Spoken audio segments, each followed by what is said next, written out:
സത്യം പറഞ്ഞത് നിൻ്റെ മുമ്പിലിങ്ങനെ വന്ന് നിൽക്കാനും പറയാനും ഒക്കെ പേടിയാ. നീ അത് വിട്. നീ അത് വിചാരിച്ച് വരാമെന്നിരിക്കുന്നു. നീ വരണം. അല്ലേലും അവിടെ പോകുന്നേ നല്ലത്. കുറച്ചെങ്കിലും ഒന്ന് ആൽബിച്ചേട്ടൻ പറഞ്ഞത് കറക്റ്റ്. പോട്ടെ, അടി. ഞാനോ? അറിഞ്ഞോ? അറിയട്ടെ. അതിന്റെ മറ്റേ കൊച്ചിൻ അഭിച്ചേട്ടന് കൊച്ചോ? ഒന്ന് എത്ര ഇയാൾക്ക് ഇതാണോ പറയാം? പിന്നെ എന്താന്ന് വെച്ചാൽ ചെയ്തു കൊടുത്തേ. ഇവന്നോട് പണ്ടത്തെ ഡാർക്ക് ലവറാ. ഈ നടന്നതെല്ലാം ഒരു നല്ലത് തരാൻ വേണ്ടിയാണെങ്കിലും. പക്ഷെ ഇഷ്ടമല്ലോ. അത് ഞാൻ ആ ഫോയിൽ വന്നപ്പോൾ ഒന്ന് അറിയാതെ പറഞ്ഞു പോയത്.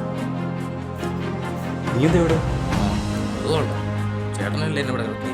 ചേട്ടാ ഇതിന്റെ ഒരു 6 കോപ്പി എടുക്കണം, അർജന്റ് ആയിരുന്നു. ചേട്ടൻ നമ്മൾ സ്റ്റുഡിയോ നിർത്തല്ലോ, കുറച്ച് ടൈം എടുക്കും. ചേട്ടൻ ഒന്ന് വെയിറ്റ് ചെയ്യും. വേറൊന്നുമില്ല, നീ നടന്ന കാര്യങ്ങൾ മറന്നാലും. നാളെ തൊട്ട് നീ മര്യാദയ്ക്ക് ക്ലാസ് വന്നു.